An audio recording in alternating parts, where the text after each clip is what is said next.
This is section 5.4, and we'll begin talking about logarithmic functions. These are the inverses of exponential functions. And so you have a base A, and you read it, y equals log base A of x. And that's if and only if x is equal to A to the y. So let's look at the verbiage, and I've written them and put the parts next to them so you can kind of get that in your head. So y equals log base A of x. Y is the exponent, A is the base, x is the argument. So if you turn this log form into exponential form, you know that y is the exponent and A is the base. So you've got A to the y equals x, the argument. And so you'll be asked to change some things in your homework. So I've put some examples here. 4 to the third equals 64. If we're going to change that backwards this way, we get log base 4 of 64 equals 3. Remember, your exponent always is going to be over here on your other side.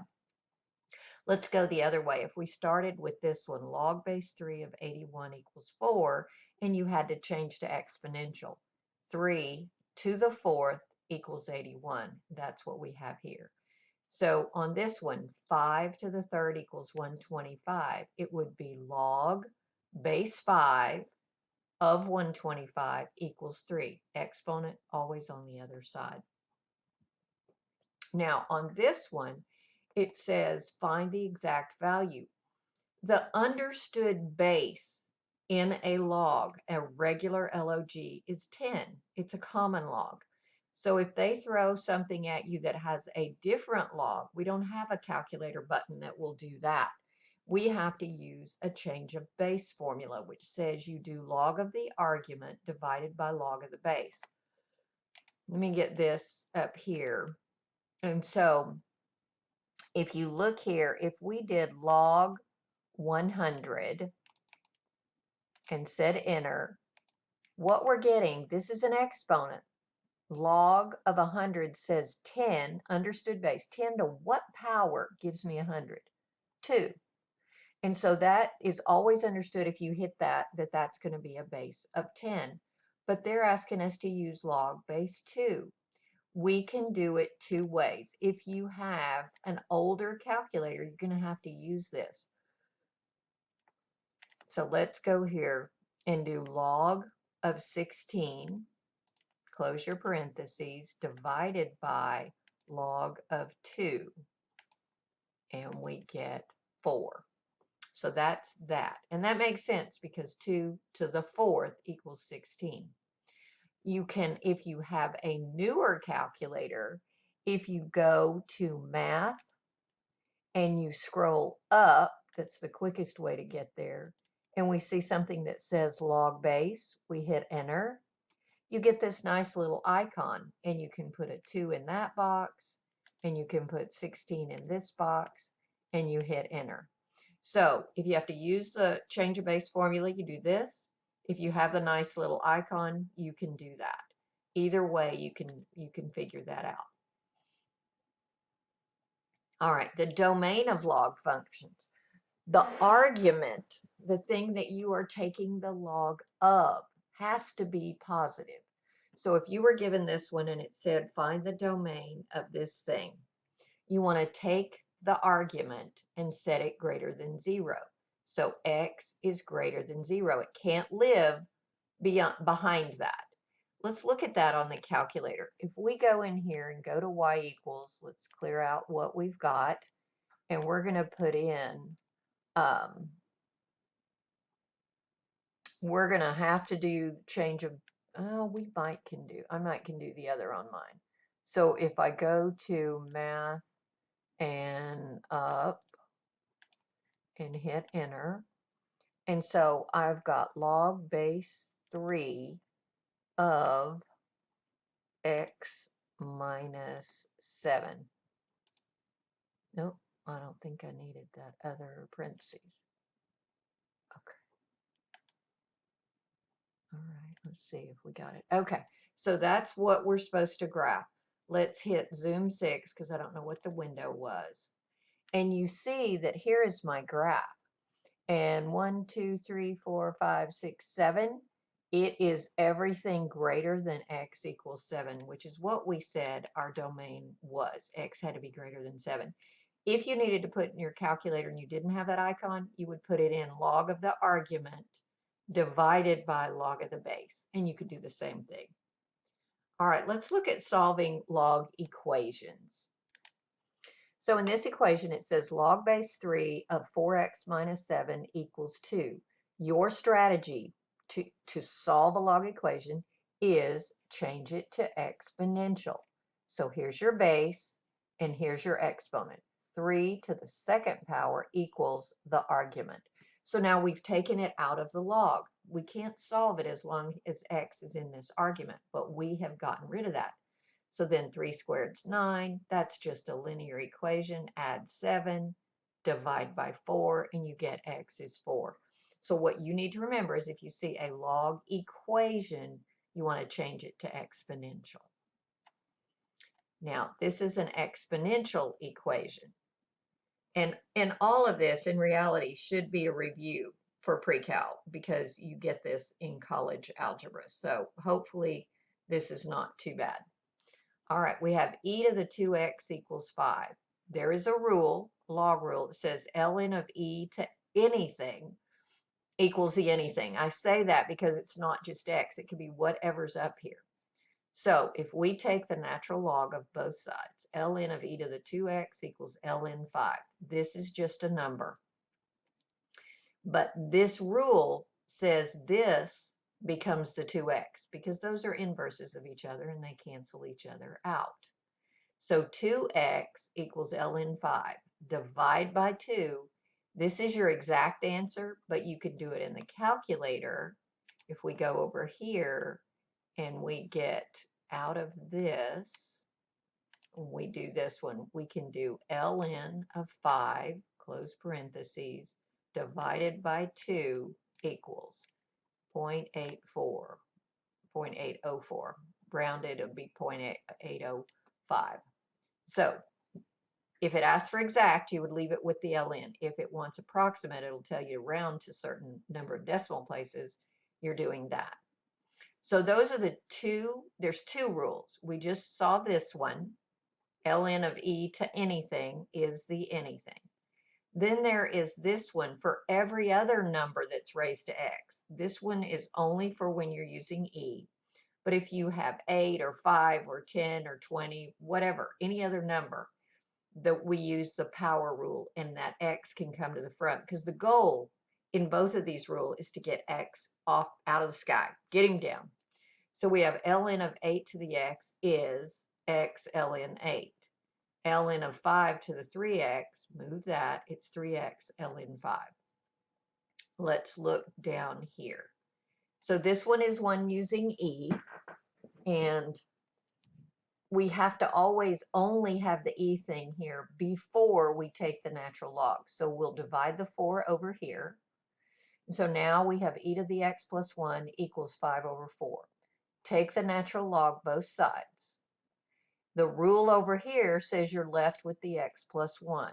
And over here you've got ln of 5 over 4, just a number. Subtract the 1. So now you've got x equals this thing. This is your exact answer. You do this business on your calculator and you get an approximate answer. Here's one using the other rule. We have 2 times 10 to the 2 minus x equals 5. Again, we need to isolate. So this is being multiplied. We're going to divide him over here. So I've got 10 to the 2 minus x equals 5 over 2. Take the ln of both sides. I did. Now, this power rule says this thing comes to the front. So 2 minus x ln 10 equals ln 5 halves. This is just a number. So I'm going to get rid of it. I'm going to divide it to the other side. So now I have 2 minus x equals this quotient. I'm going to subtract 2. So now I did that. I can't leave this as a negative. So if I divide -1 everywhere, I've got negative this fraction plus 2. Then you do all of that in the calculator. This is all in parentheses with a negative out front, and then you add 2. You should get this. Okay, so let's go look at our problem set. All right, so number 1, determine the domain of this. Remember we said in here, this thing here is the argument, and this is the piece that needs to be positive. So we take that over here and say x plus 2 has to be greater than 0. Solve that. Subtract 2 over there. So x has to be greater than negative 2. They've got it in interval notation. So think about it. Where are we starting? We're starting at negative 2 and we go forever. So negative 2 to infinity. Find the exact value of log base 7 of 49. Now you could do that with the change of base formula, or you can think about it. 7 to what power gives me 49? It's a 2. Number 3, change this to log. So we are going from exponential to log form. Remember, your base is here, your exponent's here. An exponent in the log form will be on the other side of the equation. So log base 4, your 2's over here, so your argument is 16, it's right there. Same thing here, 4.7 equals 8 to the 4th. So log base A, your exponent's over here, so this 4 is always by itself over here, and 4.7 is the argument. Change this to an equivalent log form. Now, because it's E, we're going to use ln, not log.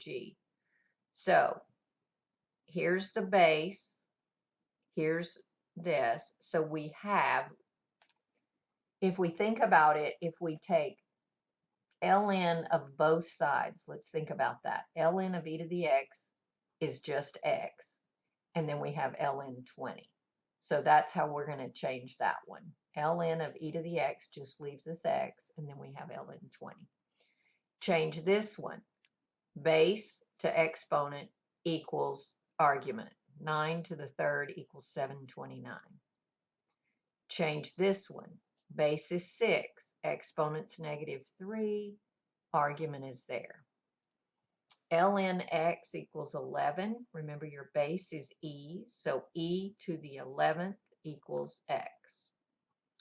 Evaluate this one without using a calculator. We're saying 7 to what power, because this is a base, gives me 1. 7 to what power? So I wrote the question mark there. So that's the way we can do that without even a calculator. All right, number 10. 3 to what power gives me 27? 3 cubed is 27. 2 to what power gives me 1 over 32? So think about it. If you're raising something to a power and you're going back to a little bitty fraction, it's going to be a negative exponent. So that'd be a negative 5. Let's go down here. So I don't have the answer on that one, so let's just do that one. We would go over here to our calculator. We would hit the ln button and do 21 divided by 2, close parentheses, and hit enter. And it says to round to 3 decimal places, so that'd be 2.351. 2.351. Okay. All right. This one you've got to put in your calculator. It's pretty easy, but you want to be sure and use parentheses on both the top and the bottom. Let's do that one. So let's clear this. So we would have a set of parentheses to start, and we would have ln 28 close plus ln 14 close and close. So that's our whole denominator, divided by, put a start with a parenthesis, log 28 close plus log 14 and close and close. So it's a lot of parentheses. Just make sure your top and bottom have those. And then we hit enter, and we get 2.3025. We're supposed to round to 3, so that'll be 2.303. All right. We have a few more where we're analyzing things. So use the given function to answer all the parts below. Find the domain of f. Well, the first thing I would say is we're going to have a graph. Let's go ahead and put it in our calculator. I'll do this one with you completely. So if we go here, let's clear, and we have 6 plus ln x. And we'll do that, and we'll do a zoom 6. And we get that graph. And so you're going to be able to do the second part because we've already done that. But let's look at that, and that has to be positive. So we're starting at 0. We have to be bigger than 0. So that's 0 to infinity. All right. And we've already picked the graph. What about the range? This thing actually goes down. We weren't seeing that on the calculator, but it is going down all the way. I wonder if, I don't know about my window. Let me try something here. So I couldn't really get the calculator to show me that, but it is infinitely going down, and the range is from negative infinity to positive infinity, because as it curves this way, it is going up. So just know that the range for that will be that. The vertical asymptote for this is x equals 0. That's right here. This is the y-axis. So that's the vertical asymptote. Find the inverse. So we have to do a little bit of work on this one. So remember that finding an inverse, we're going to switch x and y. So we rewrite it as x equals 6 plus ln y. We're solving for y, so I'm going to subtract the 6. Now I have this, and e is the base that goes with ln, so I'm going to use e as a base on both sides and raise e to the x minus 6 equals e to the ln y. These cancel each other out, so I'm left with y equals e to the x minus 6. And that is actually in f inverse because we switched it. So in this blank right here, we've already got the f inverse, is e to the x minus 6. So find the domain and range of these. Well, remember the domain and range switch. And so what we had up here, the domain becomes the range, and the range here becomes the domain. So in an inverse, those are going to switch.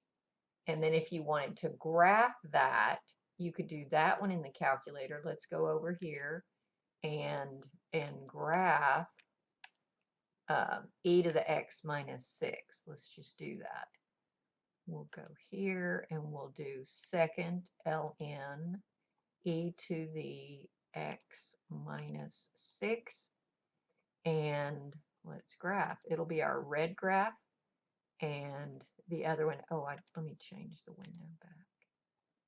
So you can see those are inverses. We're just not seeing this one come all the way down for some reason. But this is the inverse graph, and so we would choose that one. You would do the exact same thing on number 15. It is a log rather than an ln, and so but you do the same thing here. Here is what we started with. We switched the x and y, then I added 4, and so I have this. And the base here is not e. Remember, we used e for the last one, but now we're going to use 10. 10 to this power equals 10 to this power. And we're left with that 10 and the log. They're going to cancel each other out, and we have a y minus 5. Add your 5. So your final inverse is this. You can still do everything that we did for that one. Let's get down here to 16. Log base 5 of x equals 3. Remember, 5 to the third, it says rewrite it without log, so that's changing to exponential. 5 to the third equals x. And then if we solve that, we just do 5 to the third in the calculator, and that's 125. 17. 2, here's our base. 2 squared equals 4x plus 5. So that's 4 equals that. Subtract your 5. You have negative 1 is 4x. Divide by 4, you have negative 1/4 equals x. 18. Again, we're going to change to exponential. X to the second equals 64. X squared equals 64. X is 8. Solve this one. Ln of e to the x equals 22. Well, that, if we rewrite it without logarithms, we have to remember that we're using the base of e, and we're going to raise both to the base of e. So we have e to the x equals e to the 22nd. E to the x equals e to the 22nd. We drop the bases, so x is 22. I think that should get you on 5.4.